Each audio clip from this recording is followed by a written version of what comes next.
Alhamdulillahi Rabbil Alamin. Wassalatu wassalamu ala ashrafil anbiya'i wal mursalin Sayyidina wa maulana Muhammadin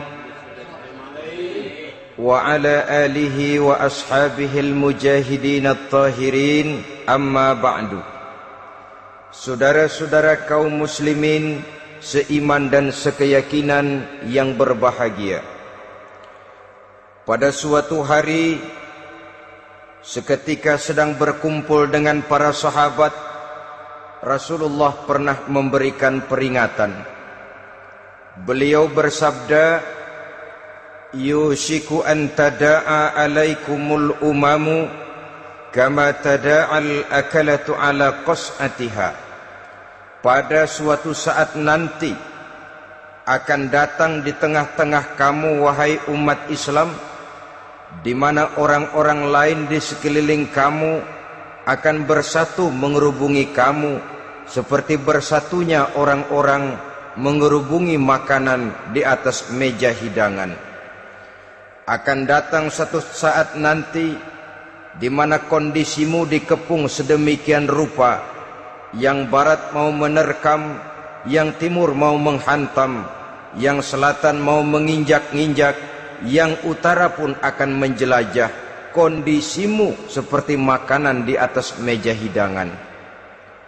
Sebagian sahabat merasa heran dan terkejut, lalu mereka bertanya, "Amin qillatin nahnu yauma izin ya Rasulullah?" Apakah jumlah kami pada waktu itu sedikit ya Rasul? Kami sampai dikepung sedemikian rupa? Beliau menjawab, "Bal antum yauma idzin katsir." Sama sekali tidak. Kamu tidak sedikit pada saat itu. Bahkan jumlahmu sangat banyak. Kamu adalah mayoritas. Walakinnakum ghusa'un ka ghusa'is sail. Tetapi keadaanmu saat itu persis seperti buih di lautan. Banyak tetapi centang perenang. Banyak tetapi tidak punya daya dan kekuatan. Banyak tapi dipermainkan gelombang lautan, dihempaskan ke tepian pantai tanpa punya makna dan arti. Kondisimu pada saat itu kuantitas yang tanpa kualitas, sehingga orang lain enak saja mengepung kamu. Akidahmu didangkalkan, dibanjiri dengan peradaban dan kebudayaan yang menjauhkan dari agama. Dari segi maksiat dan munkarat seluruhnya mengepung sampai kita melepaskan nilai-nilai Islam kita ini. Dan celakanya, sambung beliau, "Wal yanzi'anna fi qulubi aduwikumul mahabata minkum." Akan dicabut kehebatanmu di mata musuh-musuhmu, sehingga pada saat seperti itu orang lain memandangmu umat Islam enteng saja, remeh saja, tidak ada apa-apanya. Sudahlah, pokoknya umat Islam sikat saja. Umat Islam enteng, umat Islam kecil, umat Islam tidak ada apa-apanya. Alangkah ironinya, alangkah menyedihkannya, memilukan dan sekaligus memalukan. Umat yang mayoritas ini dipermainkan oleh yang minoritas. Umat yang jumlahnya terbesar, terbanyak, bahkan konon menurut catatan sampai 90%, tapi dipermainkan oleh mereka, kelompok-kelompok kecil ini. Wal yakzifanna fi qulubikumul wahn. Pada saat itu di hatimu dicampakkanlah penyakit wahan. Sahabat kemudian bertanya, "Wa mal wahnu ya Rasulullah?" Apakah penyakit wahan itu ya Rasul? Beliau menjawab, "Hubbud dunya wa karahiyatul maut." Penyakit wahan itu tidak lain hubbud dunya wa karahiyatul maut. Terlalu cinta kepada dunia dan terlalu takut kepada mati. Materialistis dan takut resiko. Dua penyakit inilah yang menyebabkan walaupun umat ini mayoritas, tapi dipermainkan oleh yang minoritas. Walaupun dia golongan terbesar, tapi nasibnya seperti makanan di atas meja makan. Dari segala macam penjuru mau menghantam dia. Saudara-saudara kaum muslimin yang berbahagia, ini merupakan analisa sosial bahwa pada satu saat nanti akan terjadi di tengah-tengah umat di mana kita dihantam dan diserbu dari segala macam penjuru. Akidah didangkalkan, peradaban dan kebudayaan dirusak, makanan dan minuman diracuni, pakaian ditelanjangi dan lain sebagainya, sampai kita melepaskan nilai Islam yang kita cintai ini. Kondisi sosial ini satu saat akan datang kepada kita. Demikian analisa dan peringatan dari Rasulullah sallallahu alaihi wasallam. Marilah sekarang kita melihat, adalah benar bahwa di zaman sekarang kita insya Allah tidak akan mengalami perang Badar sehebat yang pernah dialami oleh Rasul dan para sahabatnya. Tetapi sesungguhnya perang yang kita hadapi di zaman sekarang ini tidak kalah hebatnya dengan perang Badar, tidak kurang dahsyatnya dengan perang Uhud, tidak kurang ngerinya dari perang Khandaq. Hanya saja yang kita hadapi sekarang ini bukan ujung pedang, bukan ujung tombak, bukan ujung panah. Yang kita hadapi sekarang ini adalah perang akidah, perang ideologi, perang mempertahankan keyakinan. Yang kalau kita kalah sekarang, kita memang masih beragama. Tetapi anak kita, cucu kita, generasi yang akan hidup 5, 10, 20, 30 tahun yang akan datang, wallahu a'lam bissawab. Islam, saudara-saudaraku, tidak mungkin hilang dari dunia. Tetapi tidak mustahil Islam gulung tikar dari desa kita. Tidak mustahil Islam gulung tikar dari kampung dan kota kita, jikalau kita tidak menjaganya, jikalau kita tidak memeliharanya, bahkan jikalau kita tidak mewariskannya kepada anak-anak kita, generasi yang akan datang. Marilah kita mengingat sejenak bagaimana Islam di Spanyol yang pernah jaya, pernah mewarnai daratan Eropa, dan yang sekarang hanya sekedar tinggal ceritanya saja. Ini pernah diperingatkan oleh Rasul dalam satu hadis, sayati ala ummati zamanun la yabqal Islam illa ismun wala minal Quran illa rasmun. Akan datang satu masa di tengah umatku di mana pada masa itu Islam ada tapi hanya tinggal sekedar namanya saja, dan Quran pun ada tapi cuma sekedar tinggal tulisannya saja. Apabila kita tidak mewariskan ini kepada generasi yang akan datang, maka serbuan-serbuan dari berbagai macam penjuru dari hari ke hari semakin kita rasakan kehebatannya. Tidak mustahil sejarah Spanyol akan terjadi di desa kita, akan terjadi di kampung kita, akan terjadi di kota kita. Orang Spanyol kalau mereka cerita kepada anaknya, mereka akan cerita, "Nak, di sini dulu ada masjid." Kapan, Pak? Dulu bener dah. Banyak orang Islam kalau hari Jumat pada sembahyang, kapan itu, Pak? Dulu sekali. Sekarang cuma sekedar tinggal ceritanya saja.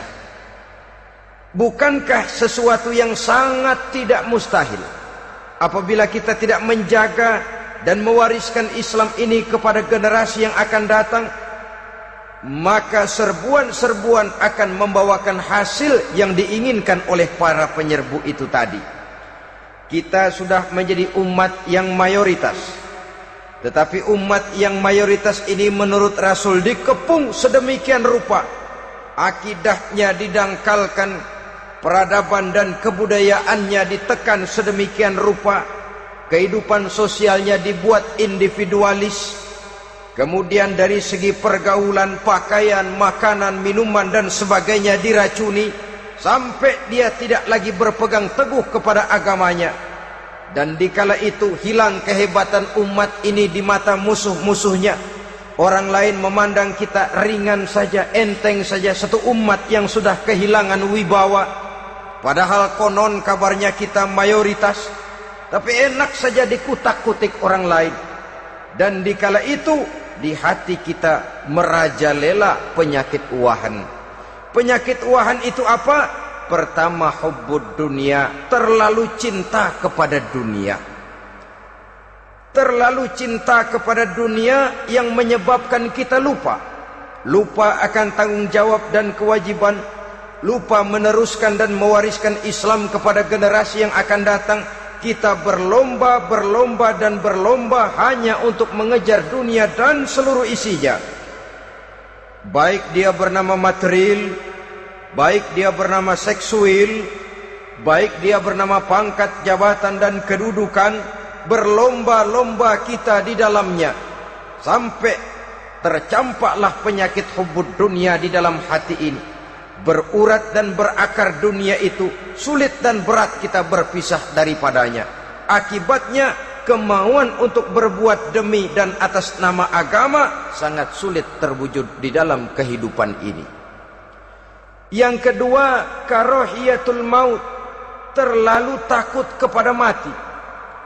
Baik mati ajal, mati dalam artian yang sebenarnya, baik mati usahanya, baik mati karirnya, baik mati pangkat dan jabatannya. Sehingga dengan demikian akibatnya jatuhlah kita menjadi umat yang kehilangan wibawa di mata orang lain. Saudara-saudara kaum muslimin rahimakumullah, saya katakan tadi, perang yang kita hadapi di zaman sekarang adalah perang akidah. Perang menghadapi peradaban dan kebudayaan yang menghancurkan moral daripada anak-anak kita. Perang menghadapi banjirnya maksiat dan munkarat, yang di tengah-tengah itu, di samping berkewajiban menjaga diri dan keluarga, kita pun juga berkewajiban menjaga anak-anak kita, generasi yang akan datang, mengarahkan dan mendidik mereka sesuai dengan yang dikehendaki oleh Allah Subhanahu wa ta'ala. Oleh sebab itu, pada pertemuan kali ini yang akan saya bicarakan ialah bagaimana idealnya seorang muslim lebih dahulu memberikan pendidikan kepada anak-anaknya. Di tengah satu situasi dan kondisi di mana serbuan datang silih berganti melanda dan menghantam umat Islam, kemana anak-anak kita ini harus kita arahkan? Karena kita orang tua mempunyai tanggung jawab. Anak adalah amanah, menyia-nyiakan amanah adalah dosa, dan dosa itu merupakan satu dosa yang besar. Bahkan orang tua bisa saja masuk neraka kalau tidak bertanggung jawab tentang anak-anaknya. Satu riwayat menjelaskan, ada orang soleh, ngajinya cukup, solatnya cukup, puasanya cukup, zakatnya cukup, di mana ada majelis taklim hadir, baca Quran hobi, fitnah orang tidak pernah. Di akhirat setelah disidang dia ternyata lebih banyak kebaikannya daripada kejahatannya, maka dia pun diperintahkan dan dipersilahkan masuk ke dalam surga. Giliran anaknya disidang, biang okem nih anak. Ditanya, siapa Tuhanmu? Tidak tahu. Siapa nabimu? Tenyaho. Apa kitabmu? Ora gelem. Kamu pernah sholat? Tidak. Zakat? Tidak. Puasa? Tidak. Judi? Hobi. Zina? Tiap malam. Mabuk? Berat. Wah, brengsek kamu. Kebaikan tidak ada barang sedikit pun, sementara kesalahan dan dosa berlipat ganda. Kamu neraka. Anak ini protes. Benar, saya tidak kenal siapa Tuhan saya. Saya tidak tahu siapa Nabi saya. Saya tidak tahu kitab suci dan kiblat saya. Saya tidak sholat, tidak zakat, tidak puasa. Tiap malam saya judi, saya zina, saya mabuk. Tapi saya kerjakan semua itu karena saya tidak tahu dan orang tua saya tidak pernah memberitahu saya. Dia enak-enakan hadir di majelis taklim, saya nyekek botol didiemin saja. Dia enak-enakan baca Quran, saya zina didiamkan saja. Saya bukan tidak mau, orang tua saya sama sekali tidak pernah mendidik saya. Dia mau benar sendiri. Maka kalau sekarang saya harus masuk ke dalam neraka, saya menuntut agar orang tua saya ikut sama-sama bergabung dengan saya ke dalam neraka. Gara-gara dia tuh saya jadi begini. Orang tuamu yang mana? Tuh, yang barusan mau ke surga. Ini orang tua yang sudah mau berangkat ke surga dipanggil. Sebentar dulu mas. Ini benar anak kamu? Iya pak. Waktu di dunia kamu tidak pernah ajarin dia ngaji? Sampai dia tidak kenal Tuhannya, tidak kenal nabinya, tidak kenal kiblat dan kitab sucinya? Iya pak. Dia tidak sholat, kamu diamkan saja. Dia tidak puasa, tidak zakat, kamu bersikap masa bodoh. Bahkan dia judi, dia zina, dia mabuk, kamu pun berdiam diri saja. Iya pak. Tahukah kamu bahwa anak ini adalah amanah? Menyia-nyiakan amanah artinya khianat, dan khianat adalah dosa yang sangat besar. Kamu tidak bertanggung jawab, maka kamu, anakmu gabung ke dalam neraka. Saudara-saudara kaum muslimin rahimakumullah, itu sebabnya Allah pesan benar-benar, ya ayyuhalladzina amanu qu anfusakum wa ahlikum nara. Hai orang-orang yang beriman, jaga dirimu dan keluargamu, istri, anak, orang-orang yang menjadi tanggung jawab dan kewajiban kita, jaga dan pelihara mereka dari api neraka. Saudara-saudara kaum muslimin, lalu kalau kita orang-orang tua yang hidup di zaman sekarang ini sudah sering beristighfar, mengurut dada, melihat situasi, membaca peta keadaan, konon tantangan yang akan dihadapi oleh anak-anak kita 15, 20, 25 tahun yang akan datang jauh lebih berat dari apa yang kita hadapi sekarang ini. Maka adalah wajar jika kita sebagai orang tua yang cinta kepada agama, cinta kepada anak-anak kita, berpikir untuk mewariskan nilai-nilai yang luhur ini kepada anak-anak kita generasi yang akan datang. Bagaimana pada mulanya kita harus mendidik mereka? Mari kita telusuri apa yang dicontohkan oleh Al-Quranul Karim. Orang-orang tua bijaksana yang diceritakan dalam Al-Quran, kalau sudah berpikir tentang anak-anaknya generasi yang akan datang, pendidikan pertama yang diberikan kepada anaknya ternyata adalah persoalan akidah. Nabi Ibrahim, pertanyaan yang paling merisaukan beliau buat anak cucunya ialah, ma ta'buduna min ba'di.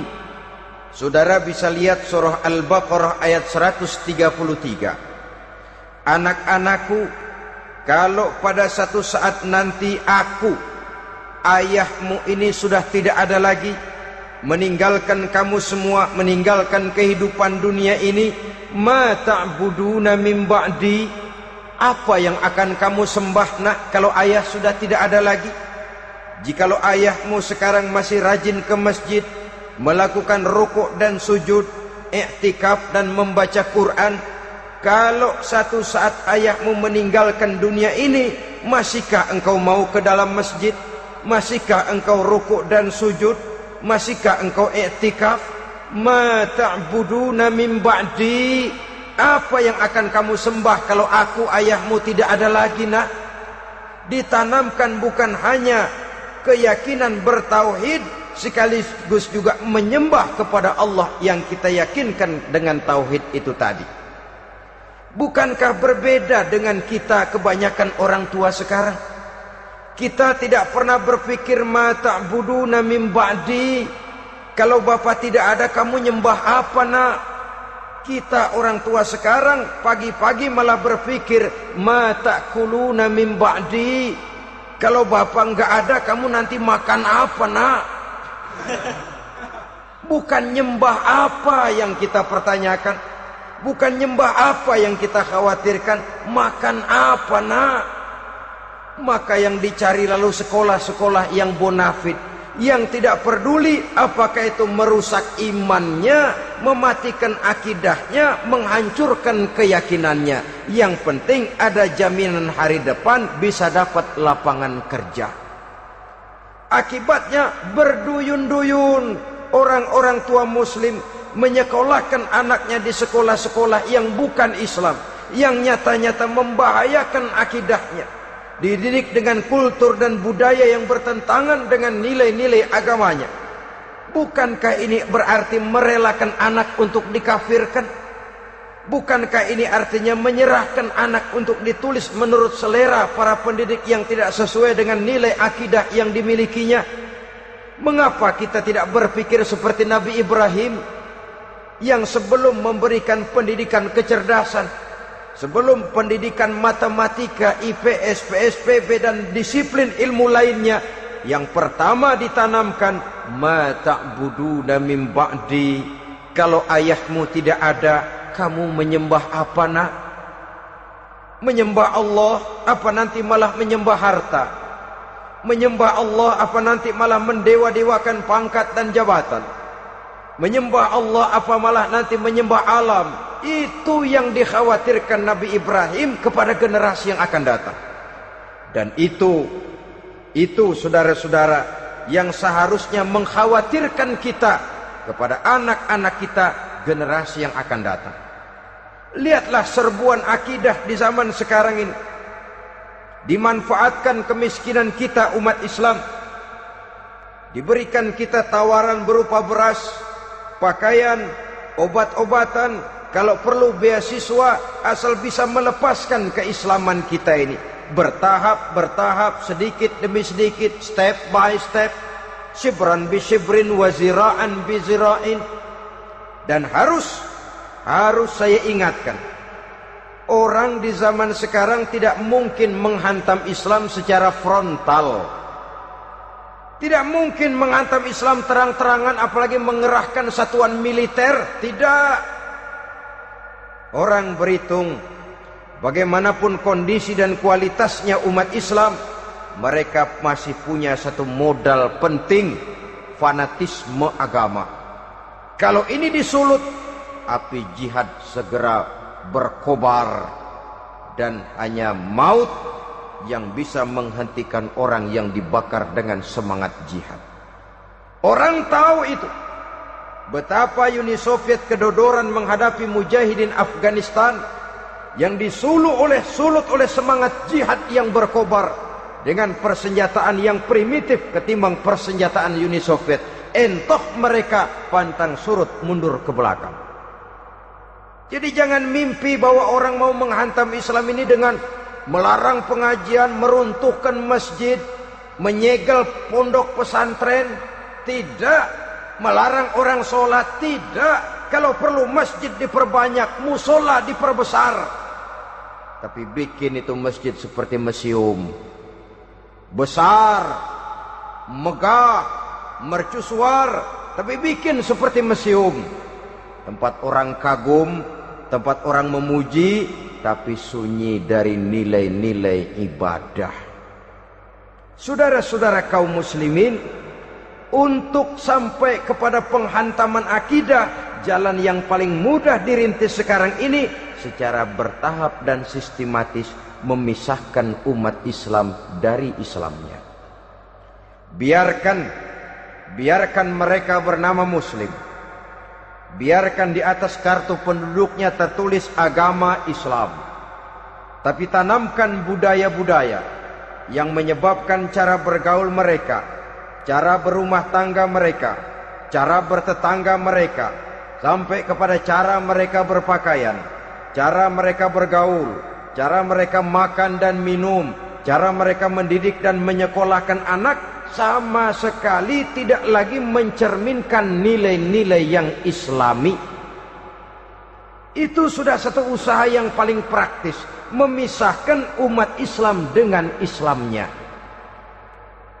Kalau sadarlah kita ke arah ini usaha orang di zaman sekarang, maka yang harus pertama kita tanamkan kepada anak-anak kita, didik mereka dengan jiwa tauhid yang mengkristal di dalam batinnya, meresap sampai ke tulang sumsumnya, yang tidak akan sampai pun nyawa berpisah dari badannya, akidah itu tidak akan berpisah dari hatinya.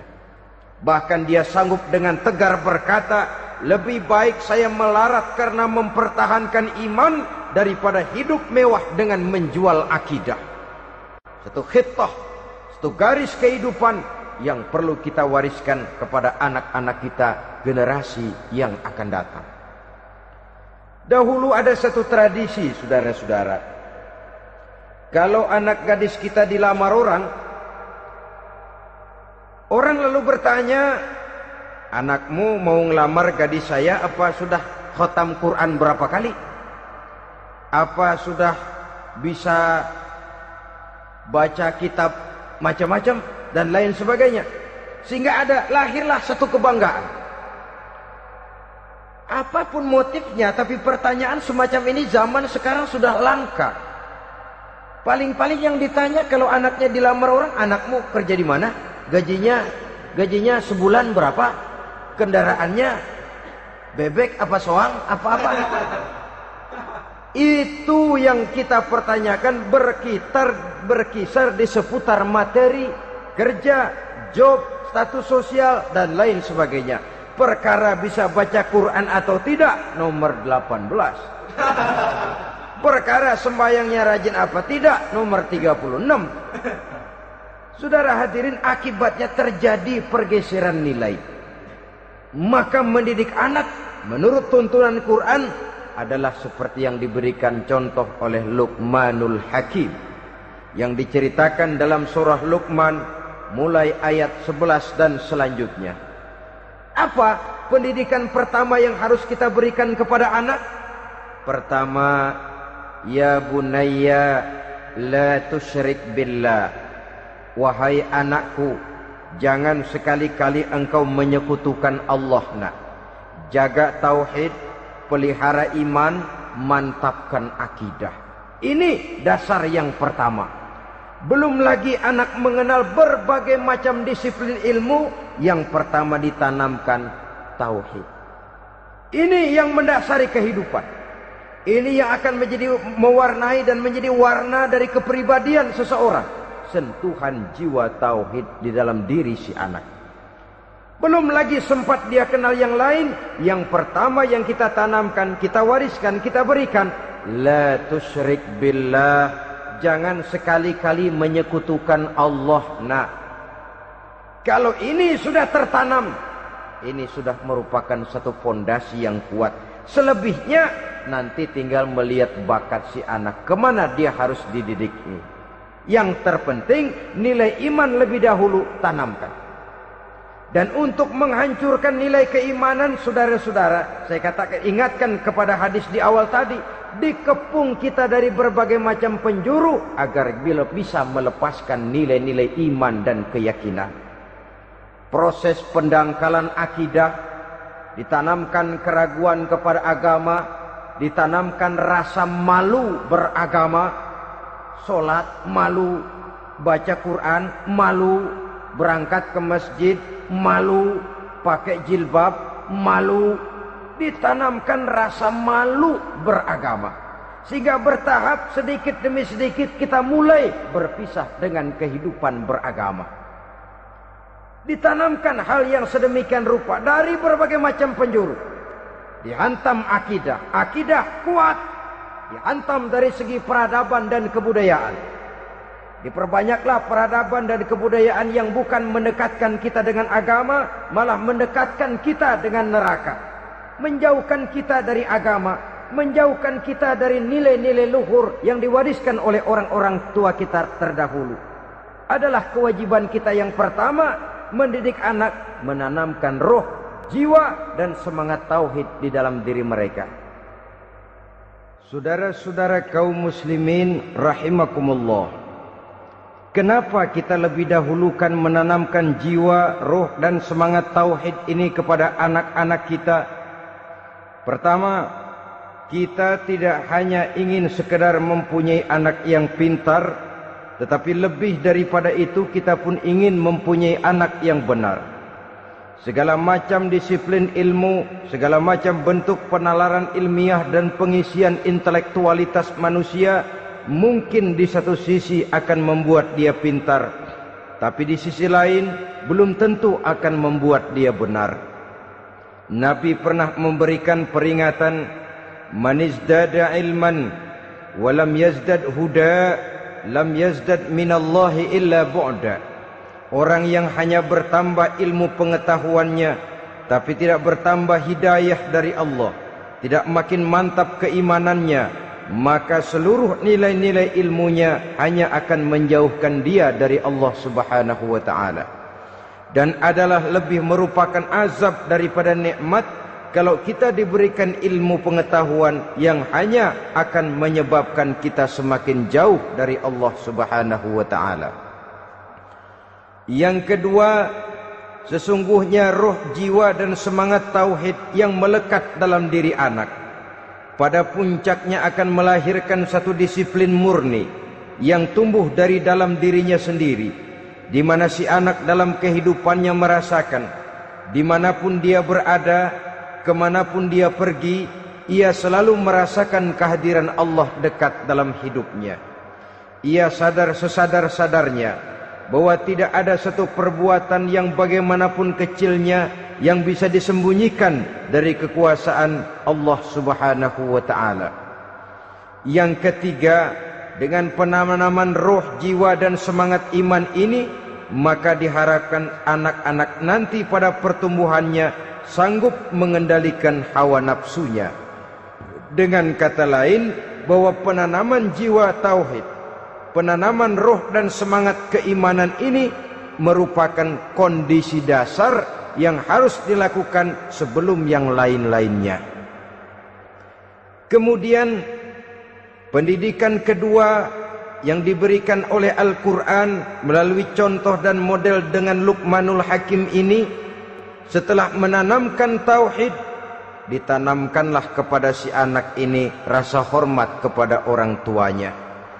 Wa wassaynal insana biwalidayhi, dan kami wasiatkan kepada manusia untuk berbakti kepada ibu bapaknya.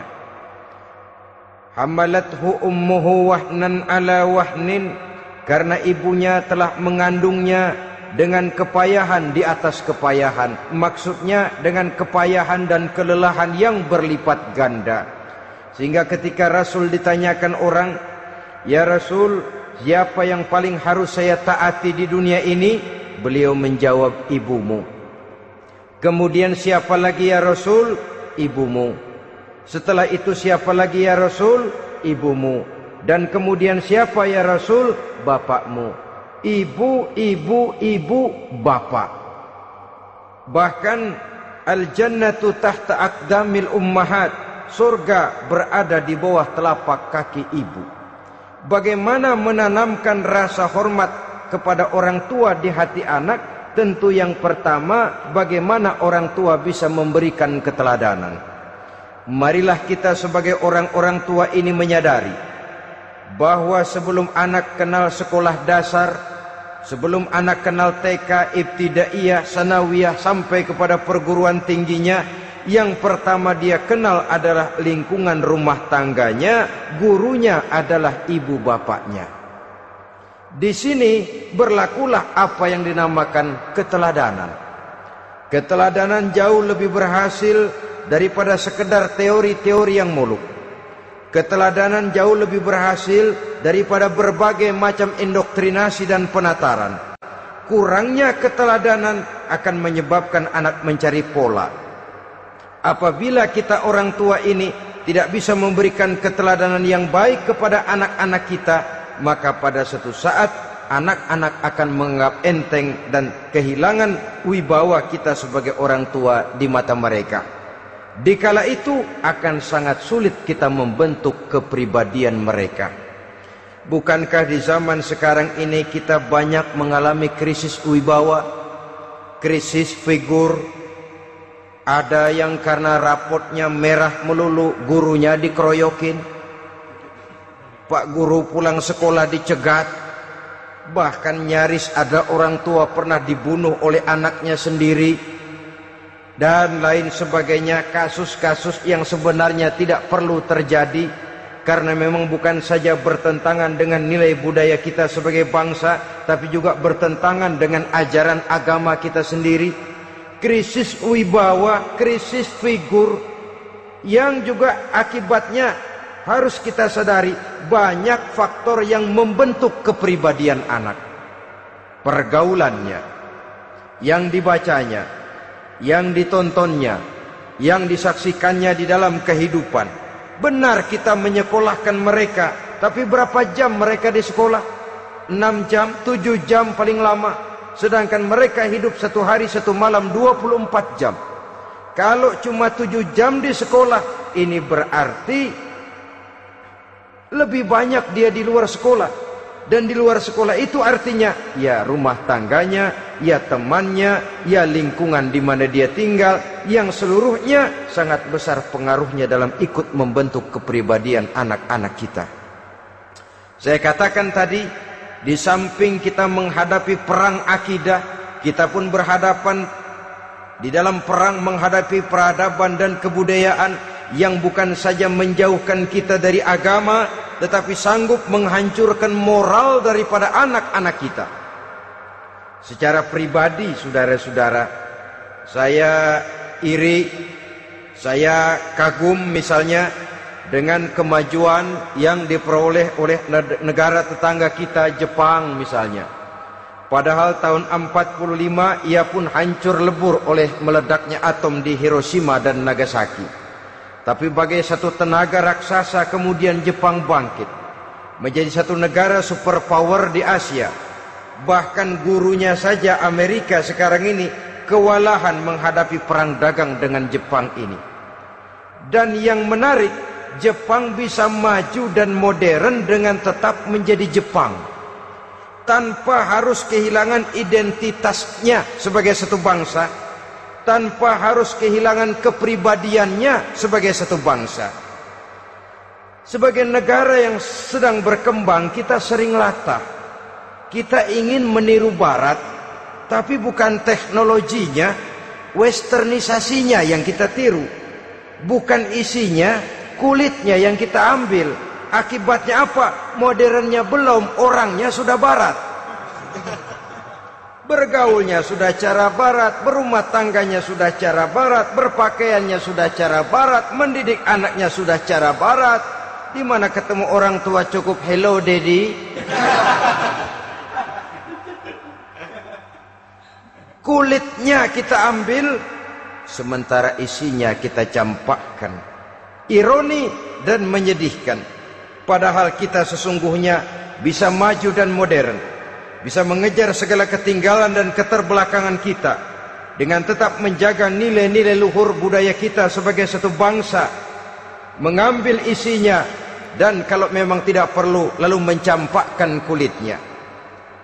Pengaruh peradaban dan kebudayaan yang menghancurkan moral daripada anak-anak kita oleh pesatnya arus teknologi, oleh pesatnya arus komunikasi, di mana hal-hal yang terjadi di belahan dunia lain dapat kita saksikan hari ini juga melalui layar televisi. Yang terjadi di Amerika, di Eropa, di Afrika, di ujung dunia yang paling ujung sekalipun, di ujung dunia yang paling ujung, hari ini kejadian, hari ini sudah bisa kita saksikan. Pesatnya arus komunikasi, kalau jatuh ke tangan anak-anak kita yang belum mempunyai filter, daya saring positif, akan dicerna oleh mereka tanpa memilah dan memilih. Akibatnya orang kampung bilang kelolodan. Makan nggak dikunyah lagi, tentu saja akhirnya kelolodan. Dan kalau sudah kelolodan, menyusahkan kita seluruhnya. Oleh karena itu budaya menghormati orang tua perlu dijaga, perlu dipelihara dan diwariskan kepada anak-anak kita. tali silaturahmi sehingga ada respeknya kepada orang tuanya. Jangan bapaknya dianggap CS, ibunya dianggap CS, kakeknya dianggap CS. Hilang rasa respek, hilang rasa menghormati. Sementara orang tua sendiri tidak bisa memberikan keteladanan, kurang mendapat perhatian dan lain sebagainya. Apalagi kalau baik ibu maupun bapak adalah orang-orang karier yang setiap hari sibuk menghadapi tugas masing-masing. Bapak sibuk rapat, pindah kantor sana kantor sini, ibu sibuk arisan, besarlah anak-anak di tangan pembantu dan lain sebagainya, sehingga dia merasa kurang mendapat perhatian, dan ini akan ikut membentuk warna dari kepribadian yang dimilikinya. Sampai kepada pelosok-pelosok desa, jaringan televisi memang menguntungkan. Tapi kalau sudah sampai kepada menayangkan budaya-budaya yang tidak sesuai dengan pola di mana mereka tinggal, pola lingkungannya, dan ingin mereka terapkan dalam kehidupan, ironi dan menyedihkan. Maka sering dikatakan, jikalau ABRI masuk desa, rakyat beruntung. Jikalau listrik masuk desa, rumah jadi terang. Jikalau koran masuk desa, rakyat jadi cerdas. Jikalau hakim masuk desa, rakyat lalu sadar hukum. Tapi jikalau maksiat dan munkarat masuk desa, minuman keras masuk desa, judi masuk desa, pelacuran masuk desa, rakyat tentu kiamat. Dan kita harus punya budaya untuk memilah dan memilih, mempunyai filter untuk jadi daya saring positif. Oleh karena itu, saudara-saudara, tahap kedua setelah menanamkan jiwa tauhid kepada anak, tanamkan rasa hormat kepada orang tuanya. Orang tua itu ibu bapaknya, orang tua itu guru-gurunya yang mengajarkan dia, atau yang dianggap tua yang lebih senior dari dia. Karena tidak ada satu peradaban yang berdiri sendiri. Bagaimanapun maju dan modernnya kita sekarang, tentu merupakan mata rantai yang berkaitan dari generasi terdahulu. Ini yang kedua. Setelah tauhid, berbakti kepada ibu dan bapak. Tidak ada satu kebahagiaan yang bisa ditegakkan di dunia ini tanpa doa, tanpa restu daripada ibu dan bapak. Ini keramat hidup. Doanya dikabul Allah dan kutubnya juga dikabul oleh Allah Subhanahu wa ta'ala. Jadi mendidik anak setelah menanamkan jiwa tauhid, menanamkan rasa hormat dan taat berbakti kepada ibu bapaknya. Itu yang kedua. Kemudian yang ketiga, melalui model Luqman, Quran mendorong kita untuk mendidik anak menanamkan etika otonom. Apa itu? Ya bunayya, innaha in takum mithqala habbatin min khardalin fatakun fi sakhratin aw fis samawati aw fil ardi ya'ti biha Allah.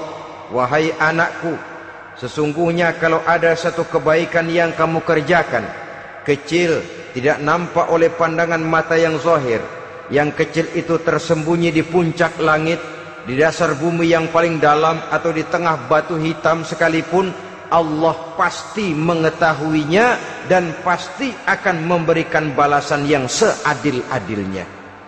Pendidikan apa ini? Pendidikan moral, menanamkan etika otonom. Nah, kau berbuat baik jangan karena dilihat orang. Kau tidak mau melakukan kejahatan jangan cuma karena ada polisi. Kalau ada polisi kau tidak mau jahat, kucing juga begitu. Coba lihat kucing, taruh ikan asin di piring kaleng, tongkrongin. Aduh, kucing kalem, sopan, tenang. Sedikit kita lengah, habis ikan digarap. Tapi ditanamkan satu kesadaran, kemanapun kau pergi, nak, apapun yang kau kerjakan, tersembunyi di tengah batu, di dasar bumi, di puncak langit, Allah pasti tahu. Dalam bahasa yang ringan, nak, kita ini diawasi oleh dua hiperkomputer yang maha sensitif, produksi langit mereknya Rokib dan Atid. Itu komputer yang sangat peka dan sensitif. Jangankan kita berbuat, kita berniat baik saja, komputer sudah nyatat sendiri. Inilah yang orang sekarang namakan waskat, nah, pengawasan malaikat. Kalau hidup sudah merasa diawasi oleh malaikat, waskat berhasil. Tapi kalau waskat sudah diawasi malah nekat, itu yang gagal. Atau yang diawasi dan yang mengawasi sama-sama sepakat, nah, itu juga bisa cincai. Saudara-saudara kaum muslimin rahimakumullah, waskat dalam pengertian kita muslim, bagaimana hidup ini merasakan diawasi oleh malaikat. Intelektualitas yang tinggi sekalipun, IQ yang nilainya plus sekalipun, disiplin ilmu yang bagaimanapun banyak yang memenuhi benak kita, tanpa diiringi oleh etika otonom, orang sering mencari celah dan kesempatan. Mencari celah dan kesempatan. Tapi kalau sudah merasa, kemanapun saya pergi, dimanapun saya berada, kebaikan bagaimanapun sekecilnya saya lakukan, toh Allah pasti akan memberikan balasan. In khairan fa khairun, wa in syarran fa syarrun. Jikalau baik, baik balasan yang kita terima. Jikalau jahat, jahat kejahatan yang kita terima.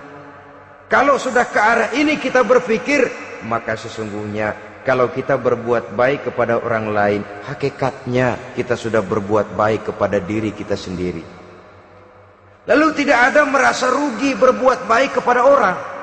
Karena manakala dia melakukan kebaikan kepada orang lain, artinya dia sudah berbuat baik untuk dirinya sendiri. Jadi setelah tauhid, kemudian berbakti kepada ibu bapak, yang ketiga baru pendidikan tentang akhlak, tentang moral. Pola ini yang sering terlupakan oleh kita, bahwa bagi kita itu pendidikan tidak lain upaya mencerdaskan otak anak. Jangan sampai sebab ini kelihatannya pembangunan makin maju, persaingan hidup makin tajam, tensi ekonomi semakin tinggi, sementara jumlah tenaga kerja dengan lapangan kerja yang tersedia jauh dari mencukupi. Jikalau tidak membekali anak dengan pendidikan yang menunjang lapangan pekerjaan, orang tua khawatir, takut sekali anaknya jadi gelandangan. Dikhawatirkannya kehidupan dunia ini, sementara dia lupa kalau anaknya bisa jadi gelandangan di akhirat. Padahal selama-lamanya gelandangan di dunia paling seumur manusia itu 60 tahun, 70 tahun lah umur orang sekarang. 70 itu sudah luar biasa itu. Tapi kalau harus menggelandang di akhirat, menjadi gelandangan di akhirat, alangkah menyedihkannya. Apakah akan kita korbankan satu kehidupan yang langgeng, abadi, cuma karena tertipu oleh fata morgana dan kamuflase? Kita korbankan yang sedikit, kita korbankan yang besar karena kita memilih yang sedikit. Dalam bahasa Al-Quran memang pernah diceritakan hidup ini hakikatnya perlombaan, saudara-saudara. Perlombaan. Dan di dalam perlombaan itu ada yang menang, ada yang kalah. Al-Quran lalu memberikan peringatan, Alhaakumut takatsur, kamu telah lalai karena berlomba-lomba memperbanyak harta, mempertinggi pangkat dan kedudukan, hatta zurtumul maqabir, sampai kamu akan masuk ke liang kubur baru sadar.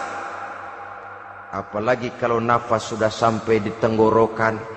Persis Fir'aun sudah tenggelam di lautan merah, mau mampus, baru dalam sekaratnya amantu bi Rabbi Musa wa Harun. Kalau begini caranya, saya juga percaya kepada Tuhan Musa dan Harun, percaya kepada Allah. Sudah mau mati, baru amantu bi Rabbi Musa, kami percaya kepada Tuhan Nabi Musa, kata Fir'aun.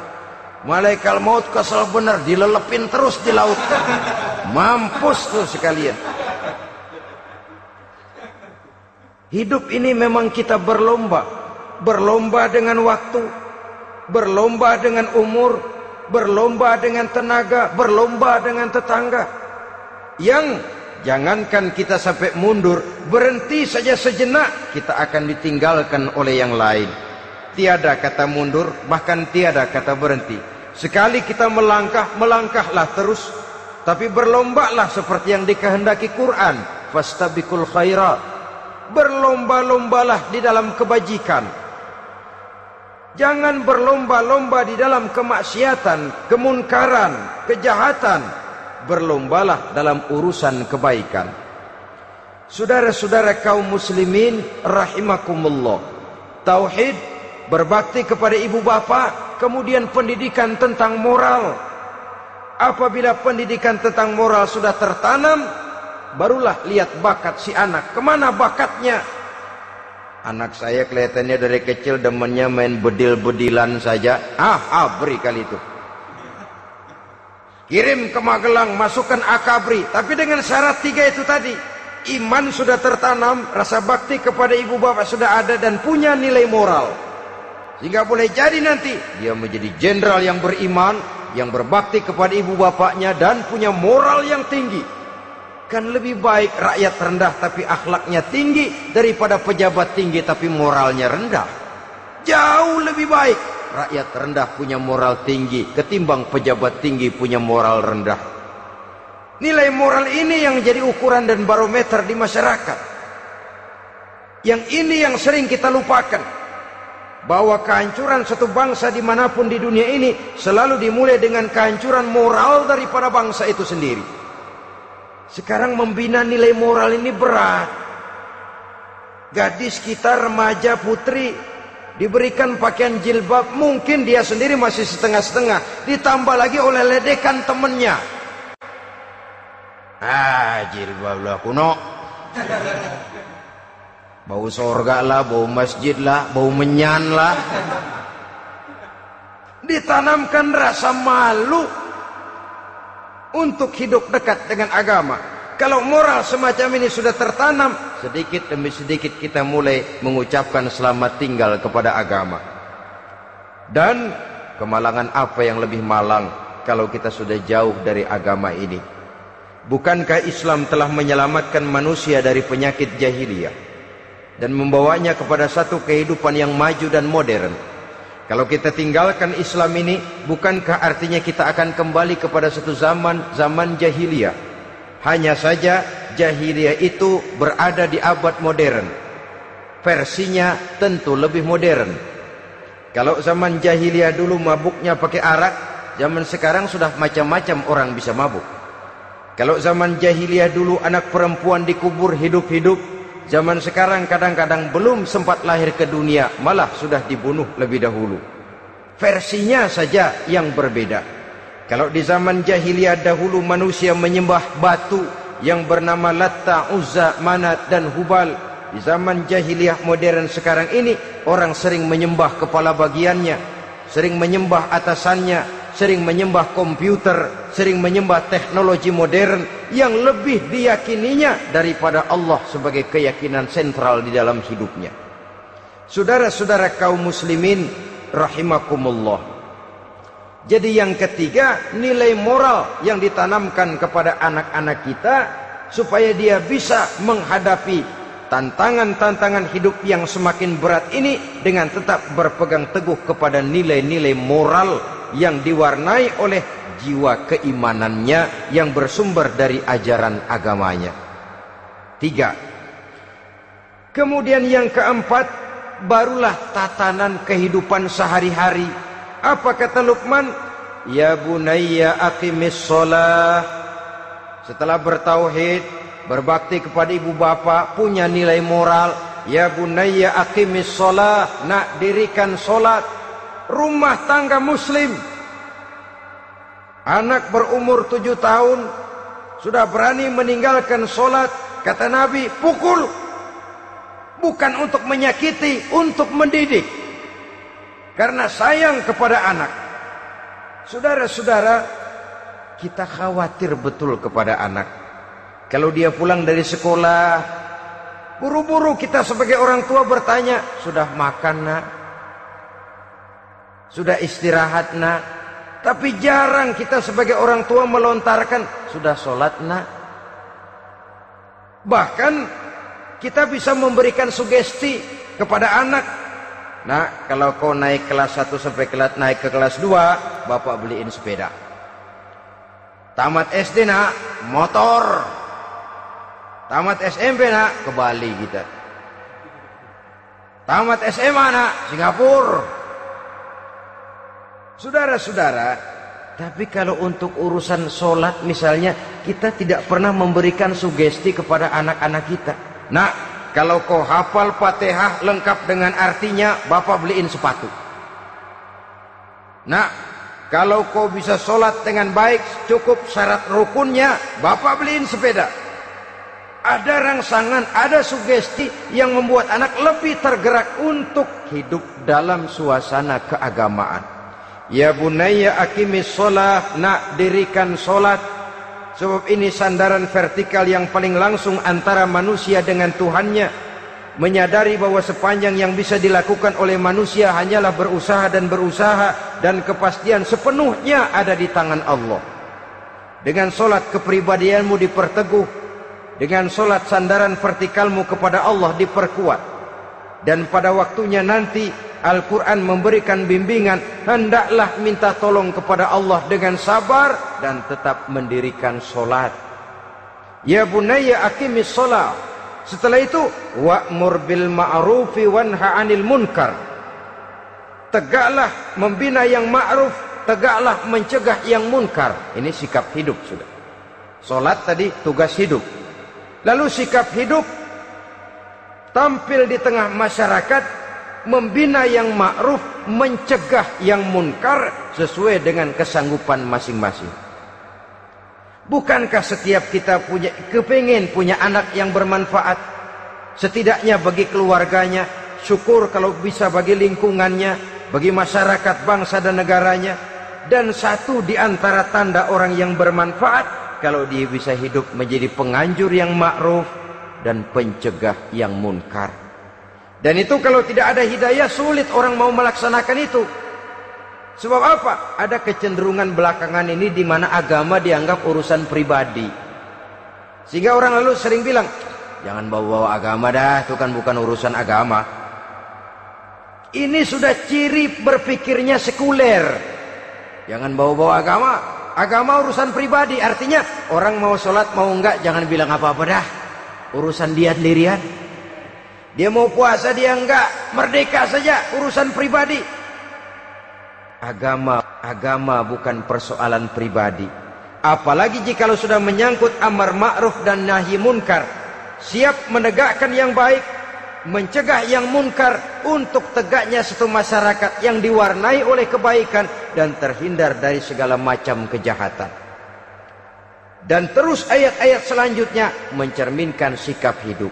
Namun yang intinya, cara mendidik anak yang baik yang dicontohkan oleh Al-Quran dengan Luqmanul Hakim sebagai model. Pertama, tanamkan tauhid. Yang kedua, tanamkan rasa hormat dan berbakti kepada ibu bapaknya. Yang ketiga, tanamkan moral, nilai akhlak yang tinggi.